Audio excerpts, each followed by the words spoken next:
Petit résumé de l'épisode précédent. Ce matin, on a vu finalement deux choses importantes. La première chose, c'est que la question écologique inclut la question du pauvre. Et je n'ai pas précisé ce matin, mais pour le pape, quand il parle du pauvre, il inclut toute forme de pauvreté, et en particulier, par exemple, l'embryon humain. Vous trouvez ça en particulier au numéro 117, je crois. Voilà.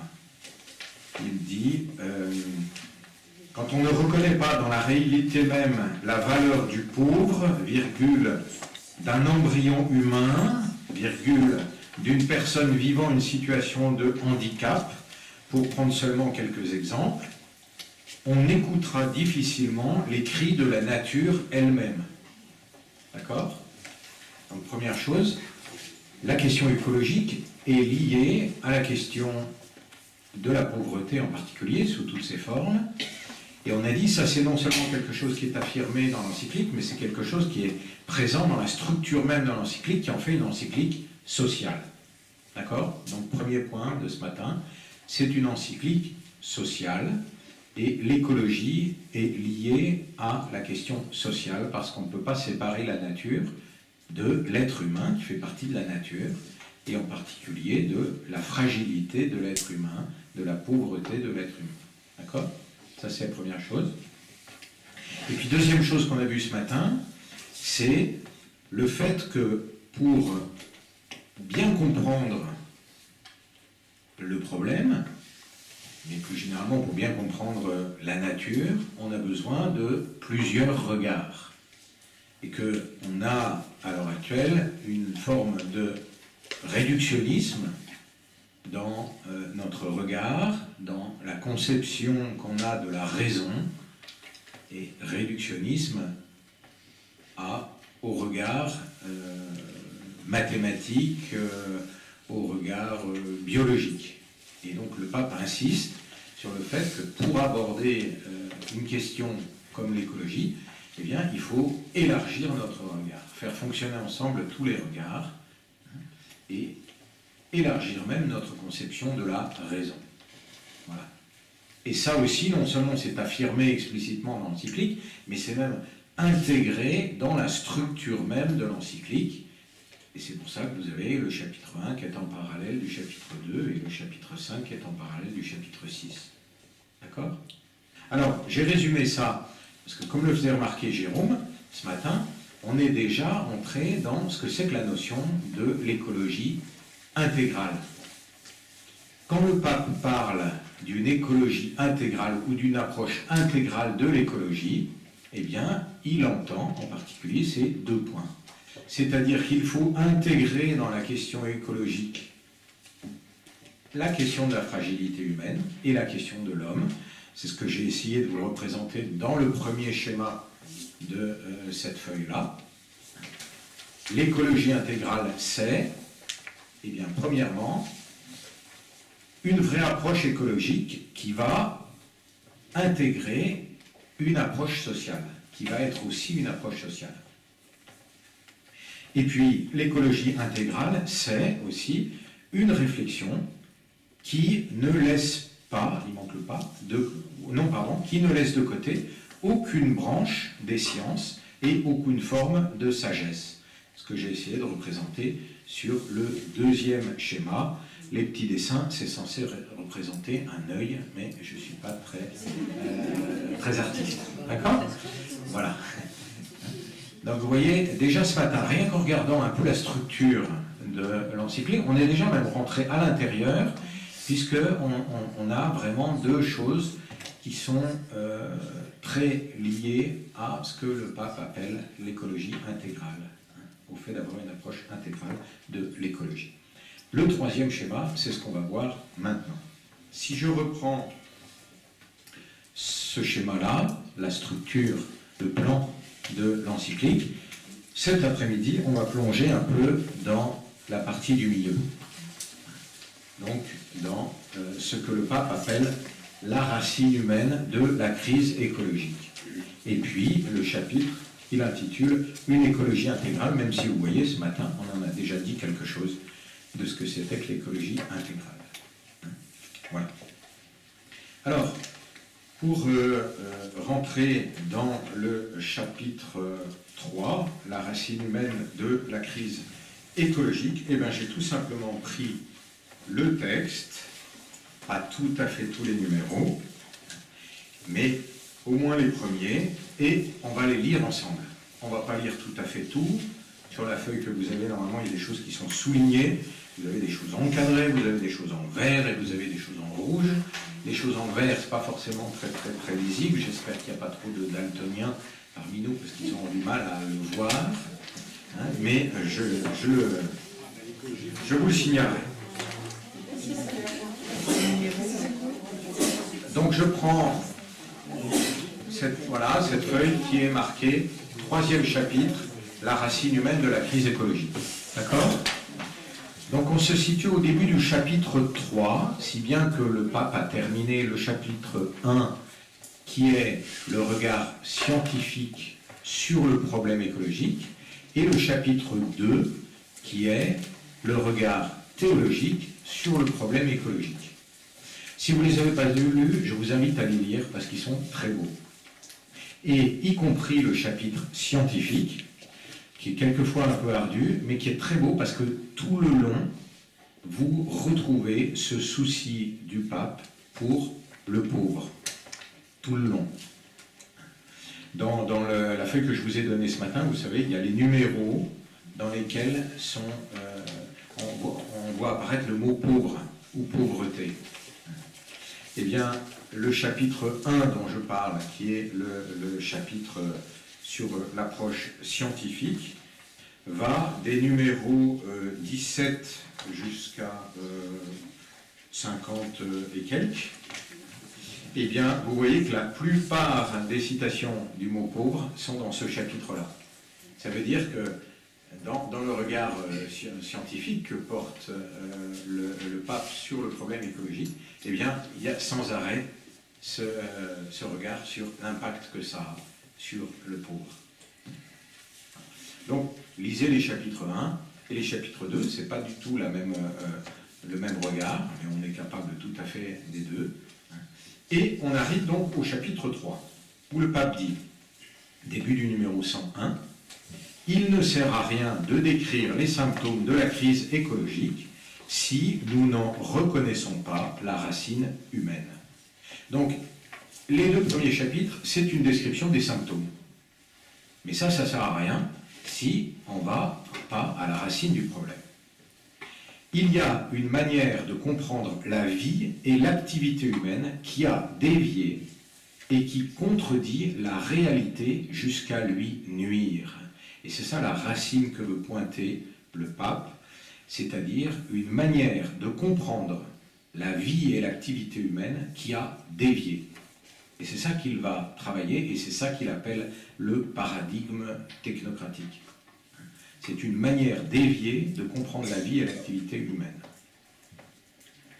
Je propose que nous nous concentrions sur le paradigme technocratique. Alors, il y a une première partie dans ce chapitre 3 qui s'appelle « La technologie, créativité et pouvoir ».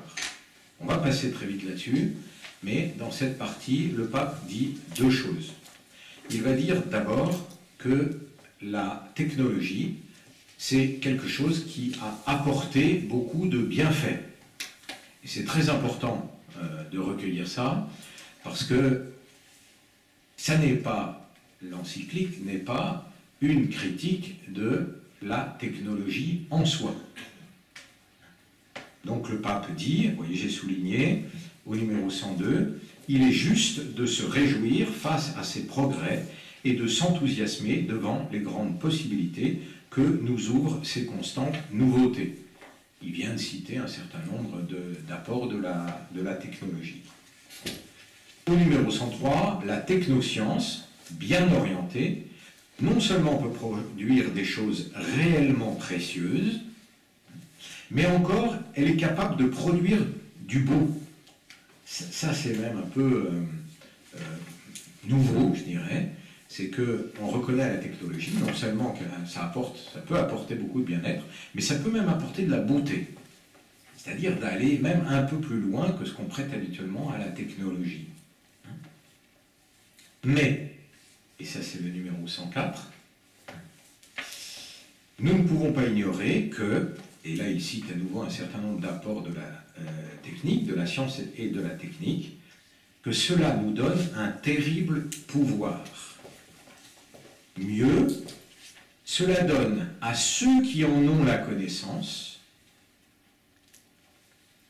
et surtout le pouvoir économique d'en faire usage, une emprise impressionnante sur l'ensemble de l'humanité et sur le monde entier.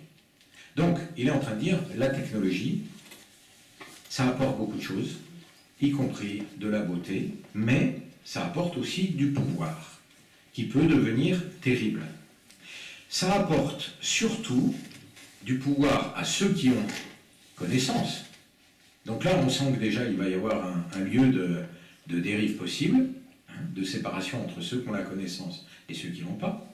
Et puis, ça apporte surtout le pouvoir économique, et plutôt à ceux qui ont le pouvoir économique d'en faire usage. Donc, à ceux qui ont le pouvoir économique de faire usage de la science, ça apporte une emprise impressionnante sur l'ensemble de l'humanité et sur le monde entier. C'est-à-dire que tout le monde n'a pas forcément la connaissance et tout le monde n'a pas forcément le pouvoir économique qui permet de faire usage de la science. Et donc ça va introduire un danger. D'accord ? Début du numéro 105, on a tendance à croire que tout accroissement de puissance, et en particulier de puissance technologique, est en soi un progrès. Un degré plus haut de sécurité, d'utilité, de bien-être, de force vitale, de plénitude de valeur. Comme si la réalité, le bien et la vérité surgissaient spontanément du pouvoir technologique et économique lui-même.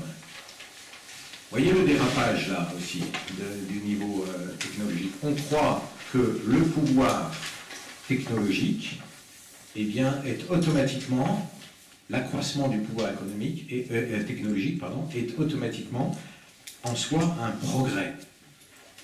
Et ça, c'est pas vrai. On pense que l'accroissement de la puissance technologique apporte automatiquement un degré plus haut de sécurité, d'utilité, de bien-être, de plénitude de valeur. Et ça, c'est pas vrai. Ça suppose qu'on développe en même temps que la puissance technologique, un certain nombre de valeurs humaines. Il va y revenir.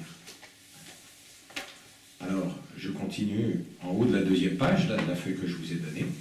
Le fait est que l'homme moderne n'a pas reçu l'éducation nécessaire pour faire un bon usage de son pouvoir. C'est-à-dire qu'il aurait fallu que l'accroissement de pouvoir que donnent les découvertes technologiques soit accompagné d'une éducation nécessaire. Et ce que dit le pape, c'est que l'accroissement de technologie n'implique pas automatiquement l'éducation qu'il faut pour s'en servir. L'immense progrès technologique n'a pas été accompagné d'un développement de l'être humain en responsabilité, en valeur et en conscience. Vous voyez, c'est très clair qu'on a une capacité technologique bien supérieure aujourd'hui à il y a 200 ans. C'est moins clair de savoir si aujourd'hui on a un développement en responsabilité, en valeur et en conscience supérieur à il y a 200 ans. C'est non seulement pas évident, mais c'est sûr qu'il y a même des domaines où on a régressé. Il y en a peut-être aussi là où on a progressé. Mais en tout cas, ce qui est sûr, c'est que ça n'est pas automatique. Et qu'il faut les deux. Fin de ce numéro. Il manque aujourd'hui une éthique solide, une culture et une spiritualité qui limitent réellement et contiennent, il parle là toujours de l'accroissement de la puissance technologique, dans une abnégation lucide, c'est-à-dire qui permettent à l'homme de se limiter, et pour pouvoir se limiter dans l'usage des technologies, ben, il faut qu'il acquiert une culture en responsabilité, en valeur, en conscience. Voilà, j'entendais citer « Science sans conscience n'est que ruine de l'âme », c'est pas une nouveauté, d'accord? Ça on le sait, mais c'est important de le rappeler déjà. Donc vous voyez deux choses dans cette première partie. La technologie, ça apporte des choses bonnes, mais il est très important que la technologie soit accompagnée aussi d'un développement humain. J'arrive au point 2, qui commence par le problème fondamental est autre, encore plus profond. C'est-à-dire qu'on n'a même pas touché là encore le vrai problème, est ce que le pape appelle la globalisation du paradigme technocratique. Qu'est-ce que c'est que le paradigme technocratique? Avant de le lire, j'essaye de vous en donner un peu la façon dont je le définirais. Le paradigme technocratique, c'est la façon dont la technologie nous fait regarder les choses. La technologie, elle nous fait regarder les choses d'une certaine façon. Elle nous fait regarder les choses en ce que la technique va pouvoir venir atteindre des choses. Mais la technique, elle n'atteint pas le tout des choses. Par exemple, la technique, elle n'atteindra pas ce que la philosophie va permettre d'atteindre des choses. La technique, elle en restera toujours à un aspect superficiel, quantitatif, mais la technique, elle ne va pas vous dire cet objet est beau ou cet objet n'est pas beau. La technique, elle ne va pas pouvoir vous dire cet objet, voilà comment vous allez pouvoir l'utiliser bien ou voilà comment vous n'allez pas pouvoir l'utiliser bien. Vous voyez? Donc la technique n'atteint qu'un aspect des objets. Et on retrouve là ce qu'on a déjà abordé ce matin, c'est de dire si vous voulez vraiment voir la réalité, eh bien il faut avoir les différents regards, mettre ensemble les différents regards. Donc là, qu'est-ce qui se passe? Ce qu'on appelle le paradigme technocratique, c'est la façon dont la technologie regarde les choses. Et le problème que va pointer le pape, c'est la globalisation du paradigme technocratique. C'est-à-dire qu'on va regarder tout avec le paradigme technocratique et s'imaginer qu'on atteint le tout des choses. Donc on ne va plus regarder les choses qu'avec le paradigme technocratique. Et ça va être ça le problème. C'est finalement un problème qu'on peut appeler en philosophie de réductionnisme. C'est-à-dire qu'on va croire que la réalité est restreinte à ce que la technique peut atteindre de la réalité. Ça va à peu près? Alors on va retrouver ça en lisant un peu ce que dit le pape. Donc je suis au numéro 106. Il dit « La méthode scientifique est explicitement » et vous voyez, ça va même aller plus loin que ce que je vous dis, la méthode scientifique est explicitement une technique de possession, de domination et de transformation. C'est-à-dire que la technique, non seulement elle n'atteint qu'un certain aspect des objets, mais même elle les atteint dans un but de possession, de domination et de transformation. Et ça peut être très bien. Le danger, c'est quand on pense qu'on ne peut plus avoir de rapport avec les choses que dans un but de possession, de domination et de transformation. Vous voyez le glissement aussi? La technique, c'est fait pour ça. C'est fait pour saisir une matière, c'est fait pour la posséder, c'est fait pour la dominer, c'est fait pour la transformer. Mais si on ne fait pas attention, on va finir par lire tout, y compris les rapports interpersonnels, avec le paradigme technocratique. Donc on va penser que les gens qui sont en face de nous, ils sont faits pour être possédés, dominés, transformés. Ou en tout cas, on va penser qu'avoir une relation vraie avec les autres, ça doit être une relation qui permet de posséder, de dominer ou de transformer. Dit comme ça, vous en sentez, je pense, le problème. Ça peut être plus subtil dans plein d'autres choses, mais le vrai problème, il est là. Le paradigme technocratique, encore une fois, il a, ou plutôt je résume, il a deux dangers. D'abord, il en reste à la superficie des choses, et ensuite, il induit un rapport entre nous et l'objet, qui est un rapport de possession et de domination, et de transformation. Et donc, on finit, ce qui est encore une fois un rapport qui peut être très bon dans certains cas. Mais le danger, c'est quand on ne lie plus les rapports du sujet avec un objet, que ce soit la nature ou une personne, qu'en termes de possession, de domination, de transformation. Vous pourriez donner quelques exemples? On va les voir. On va les voir, il les donne. Hein. Je continue. C'est comme si... 106. C'est comme si le sujet se trouvait, là c'est une phrase qui est en rouge, se trouvait devant quelque chose d'informe, de totalement disponible pour sa manipulation. Ça, c'est la façon dont la technologie voit les choses. L'intervention humaine sur la nature, c'est toujours vérifié. Mais elle a eu comme caractéristique, mais longtemps, elle a eu comme caractéristique d'accompagner, de se plier aux possibilités qu'offrent les choses elles-mêmes. Il s'agissait de recevoir ce que la réalité naturelle permet de soi, comme en tendant la main. Maintenant, en revanche, ce qui intéresse, c'est d'extraire tout ce qui est possible des choses par l'imposition de la main de l'être humain, qui tend à ignorer ou à oublier la réalité même de ce qu'il a devant lui. Alors, prenons un exemple. Prenons l'exemple de la culture, si vous voulez. Dans la culture, il y a une utilisation de la technologie qui va permettre de transformer. Mais si vous n'avez plus que le regard technologique, eh bien, vous allez oublier que la nature, elle a en elle-même un certain nombre de règles. Elle a en elle-même un certain nombre de possibilités et d'impossibilités. Et que c'est à vous d'accueillir ces règles de la nature, de possibilités et d'impossibilités.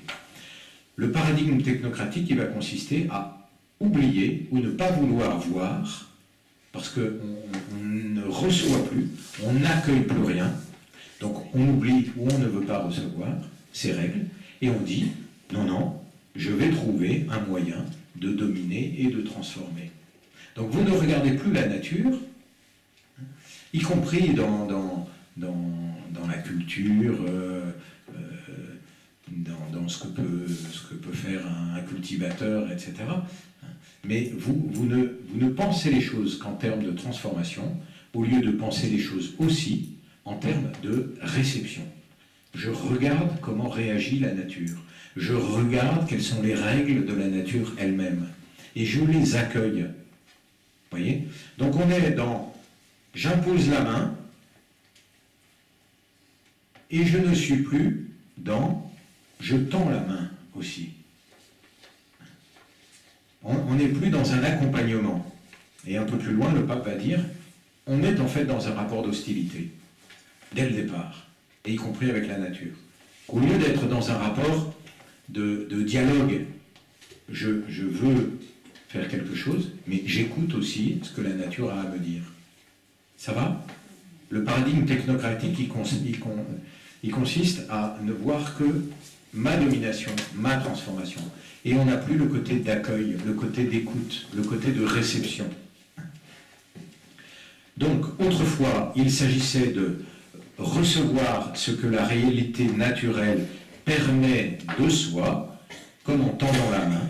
Maintenant, en revanche, ce qui intéresse, c'est d'extraire tout ce qui est possible des choses par l'imposition de la main de l'être humain, qui tend à ignorer ou à oublier la réalité même de ce qu'il a devant lui. Voilà pourquoi l'être humain et les choses ont cessé de se tendre amicalement la main pour entrer en opposition. De là, on en vient facilement à l'idée d'une croissance infinie ou illimitée, qui a enthousiasmé beaucoup d'économistes, de financiers et de technologues. Cela suppose le mensonge de la disponibilité infinie des biens et de la planète, qui conduit à la presser jusqu'aux limites et même au-delà de limites. C'est le faux présupposé qu'il existe une quantité illimitée d'énergie et de ressources à utiliser. D'accord? Vous sentez un petit peu ce que c'est que ce paradigme? Oui.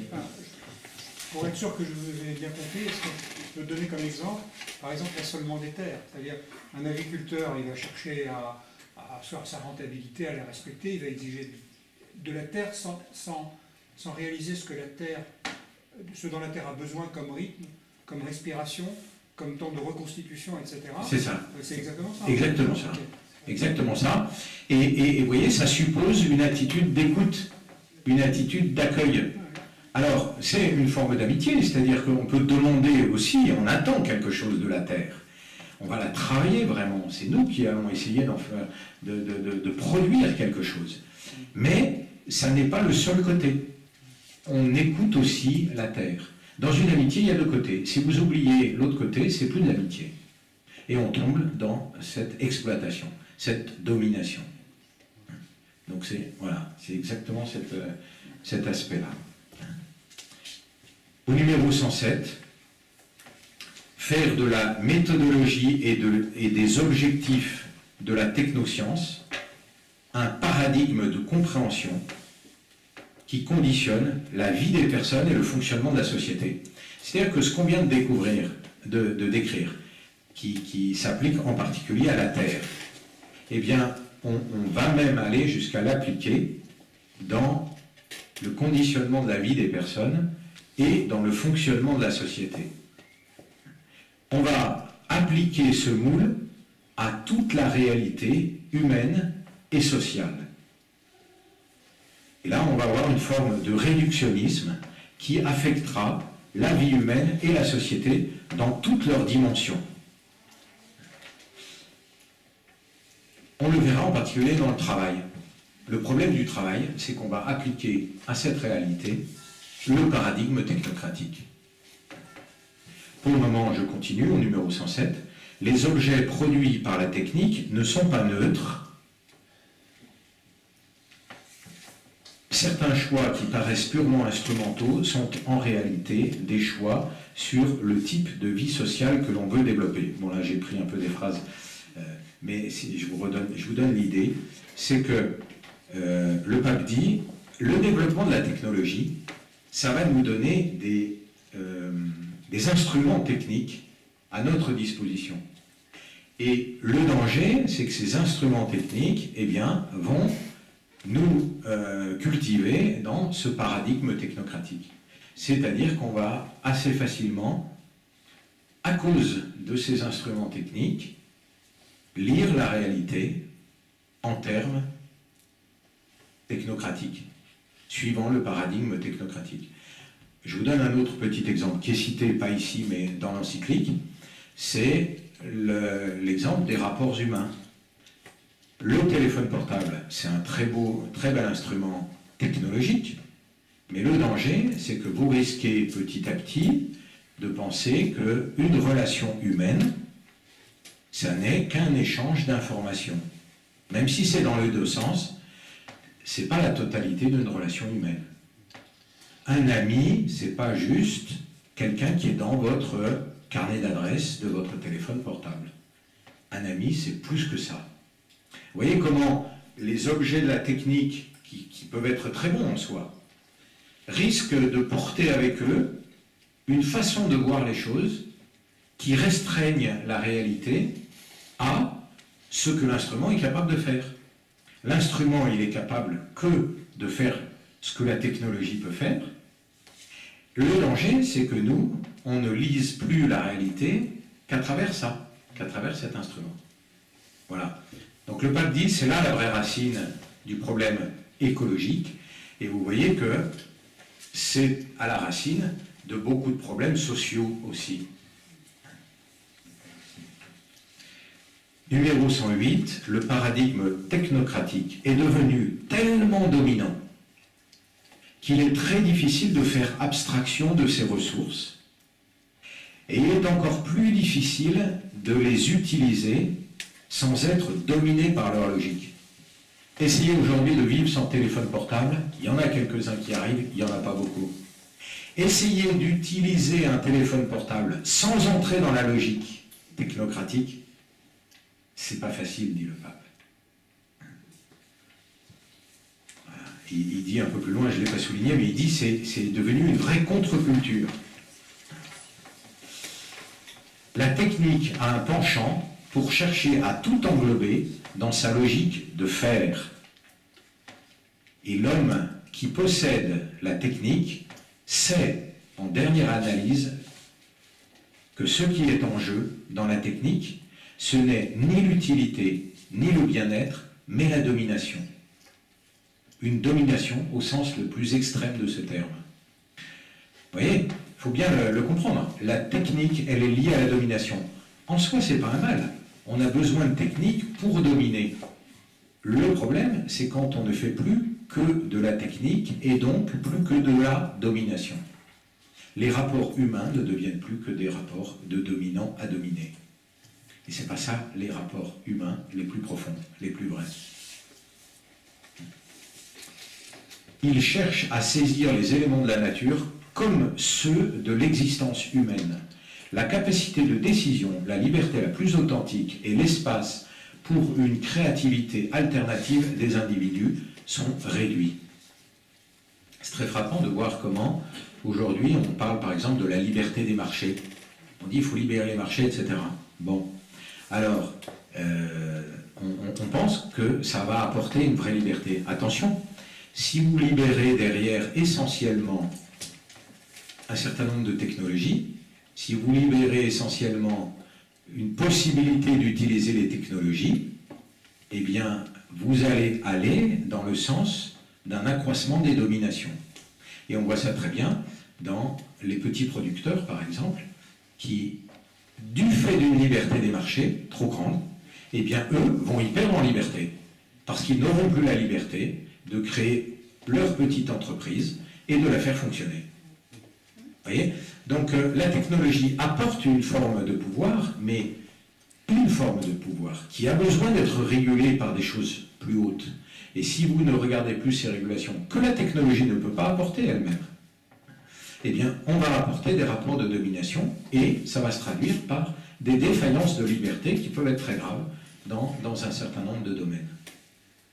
D'accord ? Voilà. Le paradigme technocratique, je suis au numéro 109,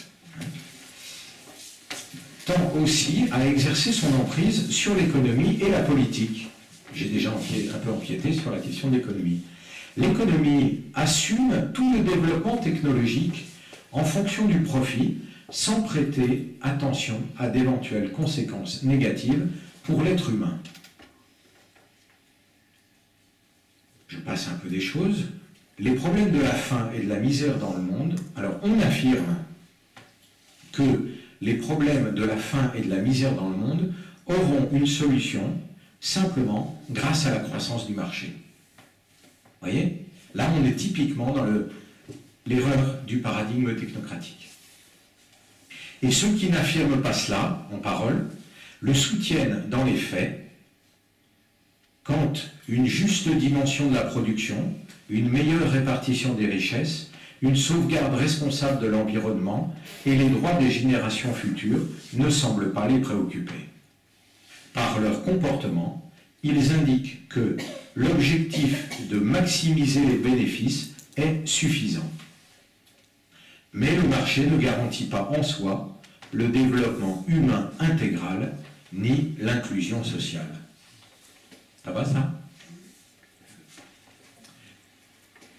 On n'a pas encore fini, je suis à la fin du numéro 109, on n'a pas encore fini de prendre en compte les racines les plus profondes des dérèglements actuels qui sont en rapport avec l'orientation, la fin, le sens, le contexte social de la croissance technologique et économique.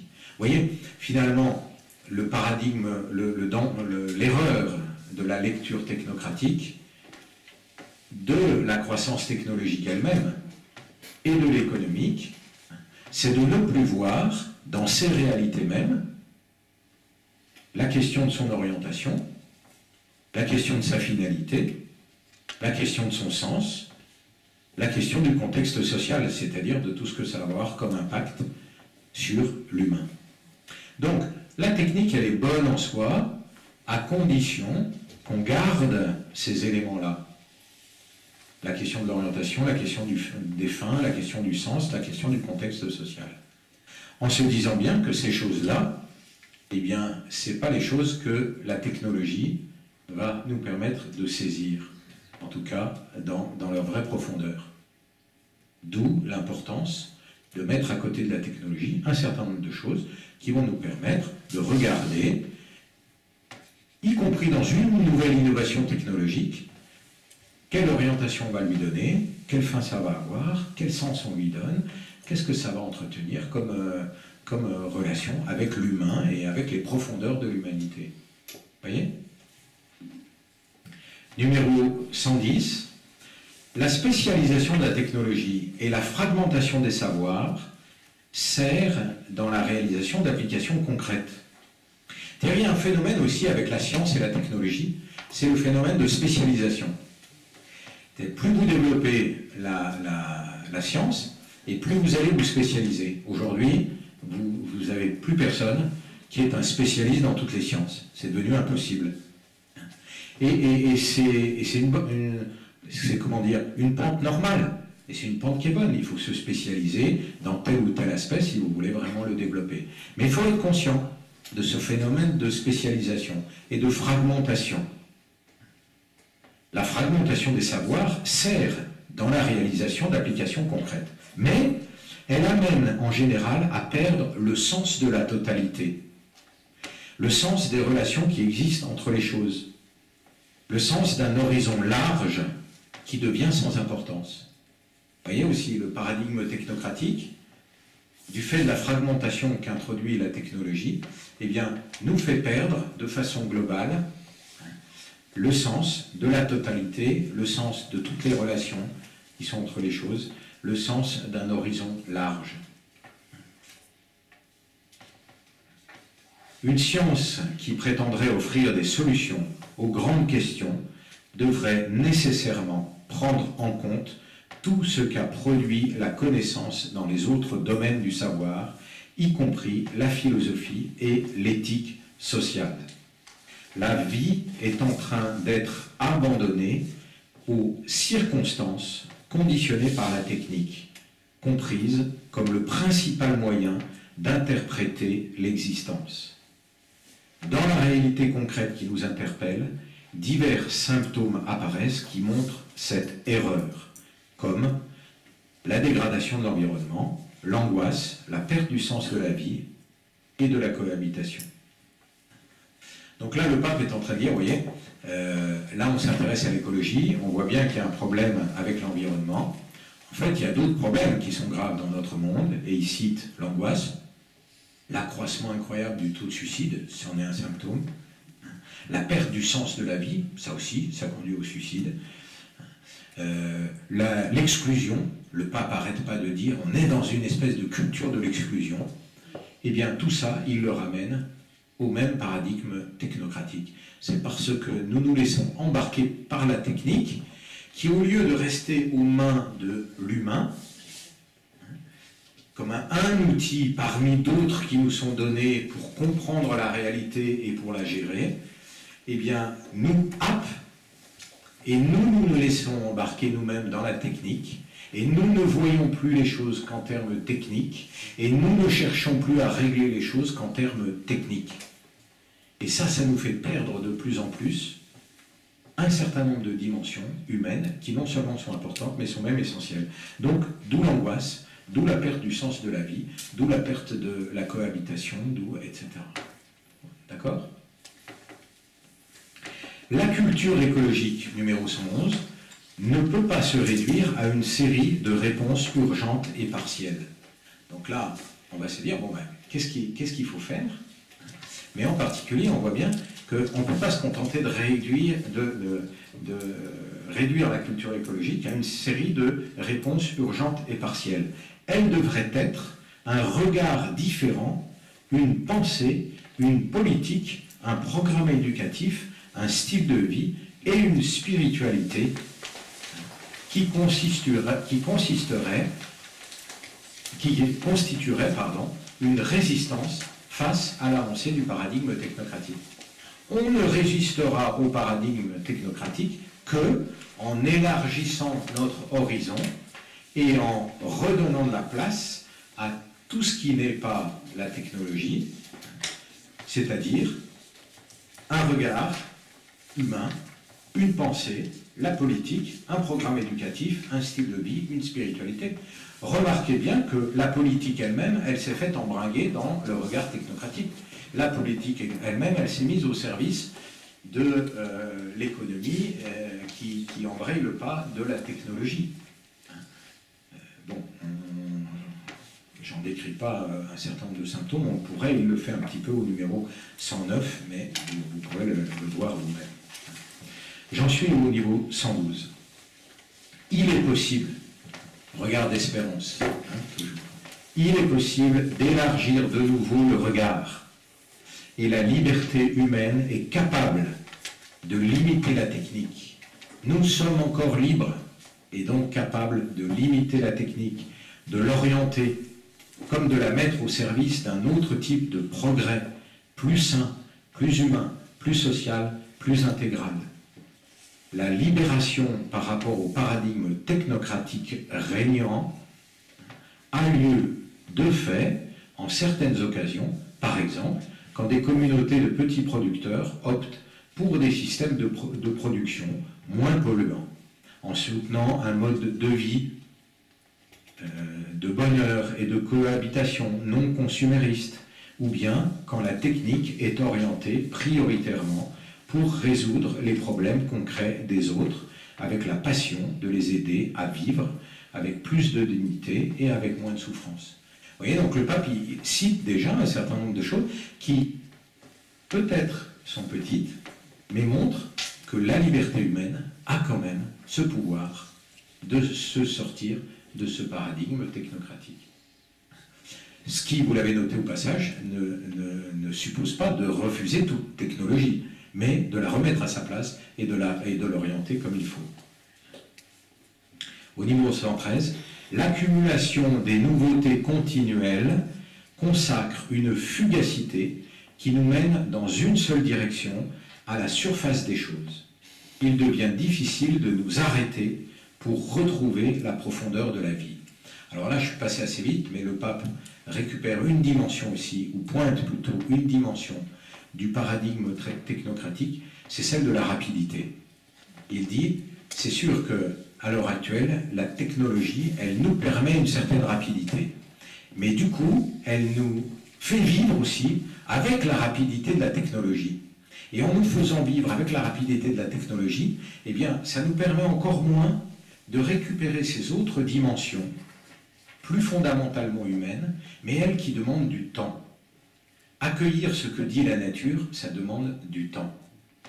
Accueillir, qu'est-ce qu'on a cité comme autre dimension, la question des relations avec les autres, ça demande du temps. Comprendre ce que c'est qu'une vraie relation humaine, ça demande du temps. Et donc vous voyez comment la technologie, elle nous donne une capacité d'aller vite, mais en même temps elle nous piège, parce qu'elle nous oblige à aller vite. Et en nous obligeant à aller vite, elle nous oblige à ne plus regarder que la technologie, parce qu'on n'a plus le temps pour ce qui n'est pas la technologie. Donc le pape dit, pour se dégager du paradigme technocratique, eh bien, il faut aussi savoir nous arrêter. Donc il y a deux dimensions, qui sont celles que j'ai mises en rouge et vert là, dans le numéro 113. Du côté paradigme technocratique, il y a la fugacité, la rapidité si vous voulez, et la surface des choses.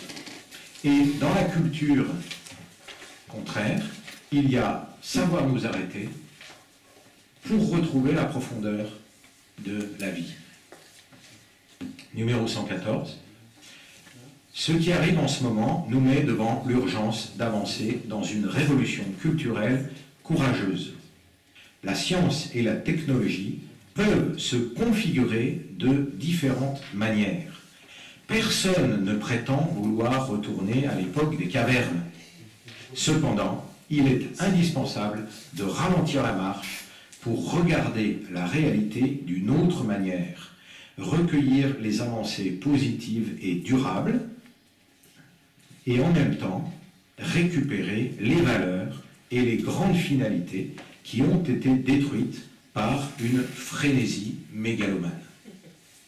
Ça va? Ça vous aide un peu à rentrer dans ce que le pape appelle le paradigme technocratique, qui est la racine du problème, dit-il. Je voudrais, en 10 minutes, vous faire l'application au travail. Et puis, vous laissez quand même 5 minutes de questions, parce que sinon, vous allez croire que je ne veux pas vous entendre. J'ai une autre feuille à vous distribuer. Martin s'est attendu pas de... Merci. Et là, ce sont des extraits du chapitre 1, 2, 3, 4. Donc dans le plan, vous voyez, ce qu'on vient de voir, c'est au cœur du chapitre 3, avec ce qu'on vient de voir.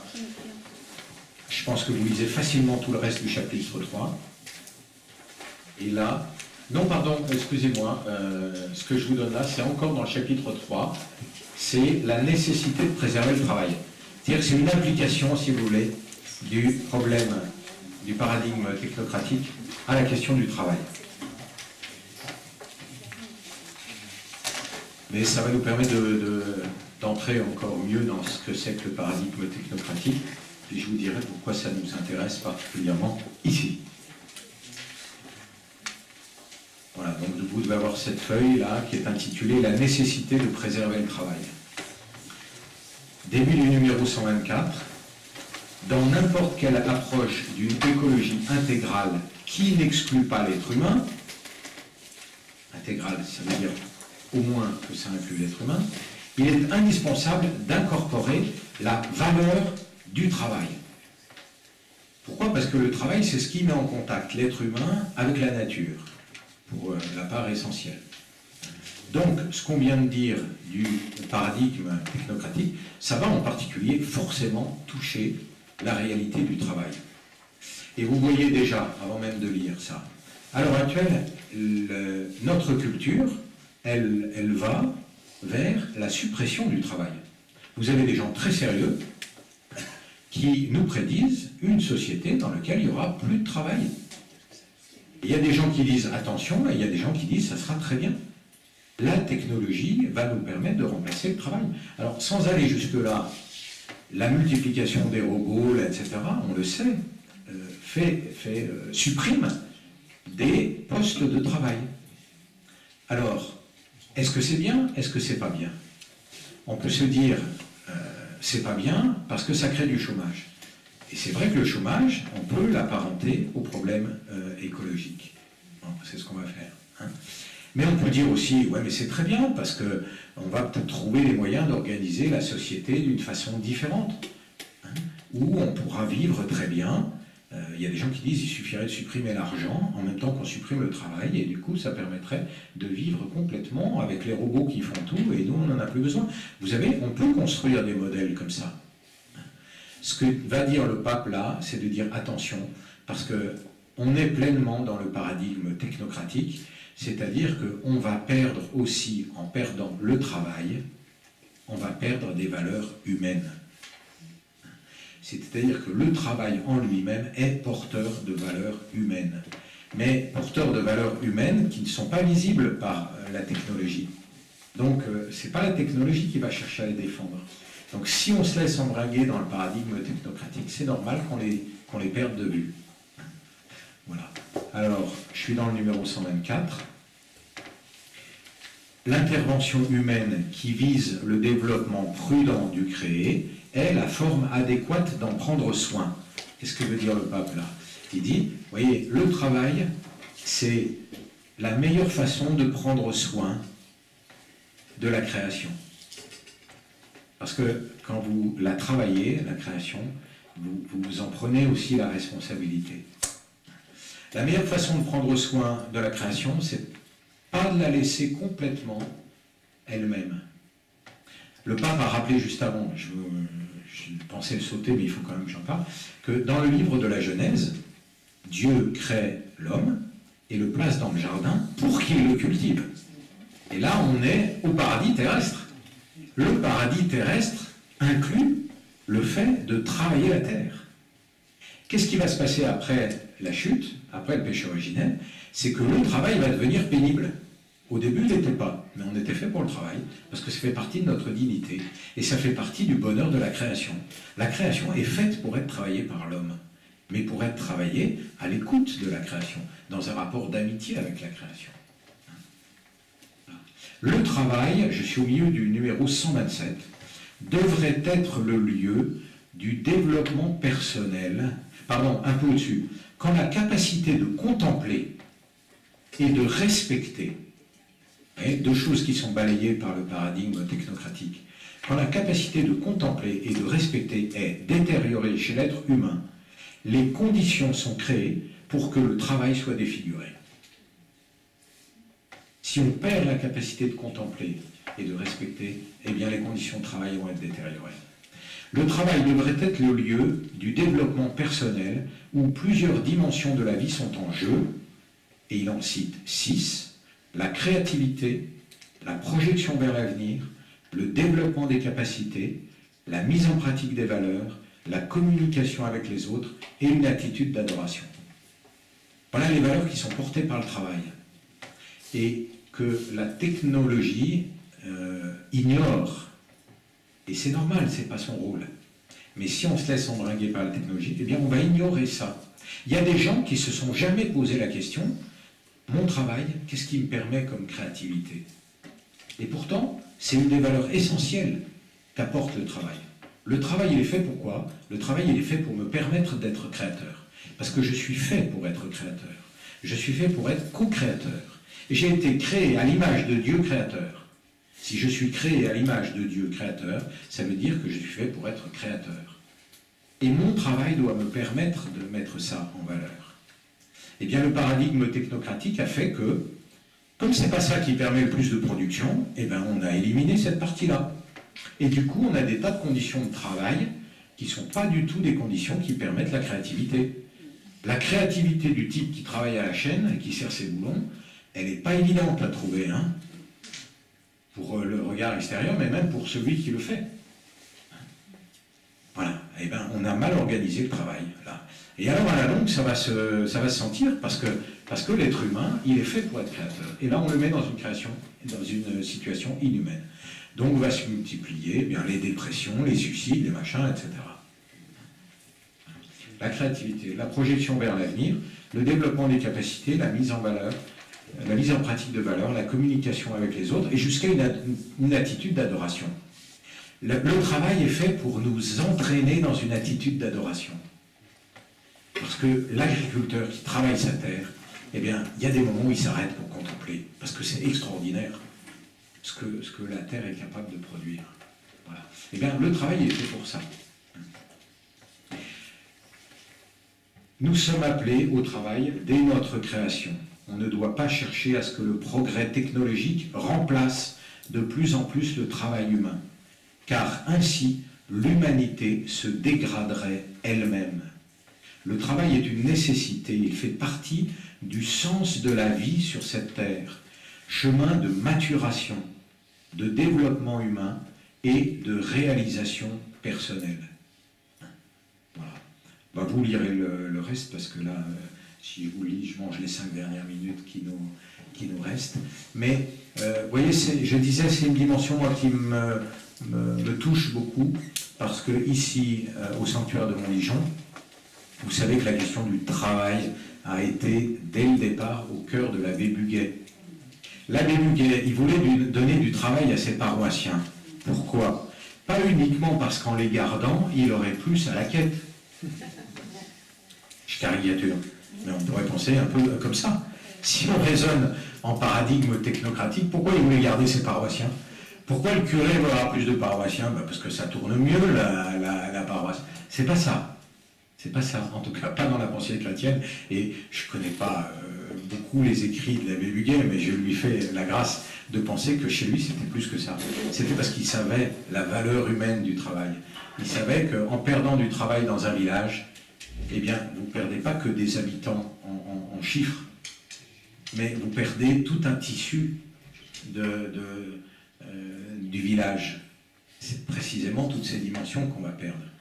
Donc l'abbé Buguet, ici, il savait la valeur du travail. Et c'est pour ça qu'il a voulu créer aussi cette imprimerie. Alors nous, aujourd'hui, malheureusement, on a perdu l'imprimerie, mais c'est important que le sanctuaire de Montligeon, il continue à dire la valeur du travail. Et je voudrais qu'on puisse accompagner des gens qui ont du mal à trouver la valeur de leur travail, pour les aider à la trouver. Je voudrais qu'on puisse accompagner des gens qui ont la capacité d'organiser le travail des autres, pour leur dire comment l'organiser d'une façon qui soit vraiment humaine. Parce que si on ne le dit pas, nous on a des prépas ici qui viennent bosser pendant des jours, je ne sais pas combien d'heures par jour, c'est incroyable hein, quand ils révisent des examens. Ces gens-là, ils vont tous diriger des entreprises après. Et il n'y en a pas un à qui on aura dit quelle est la vraie valeur du travail. Incroyable, incroyable. Là-dedans, les esprits les plus brillants en termes de vitesse de raisonnement, ils vont tous finir traders. C'est-à-dire qu'ils vont tous mettre leur intelligence au service de ce qu'on est en train de critiquer. Ça me fait mal au cœur, moi. Donc je me dis, il faut aussi qu'on porte ça, il faut qu'on fasse quelque chose pour aider les jeunes à savoir quel est le vrai sens du travail. Comment ils vont choisir leur métier. Il faut que dans leur choix de métier, ils se disent, qu'est-ce que ça va me permettre de développer comme créativité? Qu'est-ce que ça va me permettre de mettre en valeur, de mettre en pratique comme valeur? Quelles sont les valeurs qui m'occupent et comment mon métier va me permettre de les mettre en pratique? Qu'est-ce que ça va me permettre de réaliser comme communication avec les autres? Vous voyez, il faut qu'ils se posent au moins la question. Après, ils choisiront ce qu'ils voudront. S'ils veulent être traders, ils seront traders. Mais il faut au moins qu'ils se posent cette question. J'ai été sidéré en apprenant qu'il y a en France 2 paysans qui se suicident par jour. Le 11 octobre, à Sainte-Anne-d'Auray, il va y avoir une célébration où, devant la basilique de Sainte-Anne-d'Auray, seront placées 600 croix, parce que c'est le nombre d'agriculteurs qui se sont suicidés dans l'année. Si on n'aide pas les agriculteurs à réfléchir, alors nous, on ne peut pas forcément, nous, surtout le sanctuaire là, réformer tout le système, d'accord? Mais il faudrait déjà au moins qu'on aide les agriculteurs à comprendre quelle est cette espèce de pression qu'ils ont sur eux, d'où elle vient. Et si déjà on les aide à découvrir ce que c'est que ce paradigme technocratique, eh bien vous les aidez déjà à mieux comprendre ce qui les oppresse. Ça ne les aidera pas forcément à en sortir tout de suite, mais une fois que vous avez compris le système carcéral dans lequel vous êtes, vous avez plus de chances de vous en sortir quand même. Et de les aider à porter un autre regard. Voilà. Ça ne veut pas dire qu'on en sauverait 600 sur 600, mais quand même on pourrait faire quelque chose pour eux.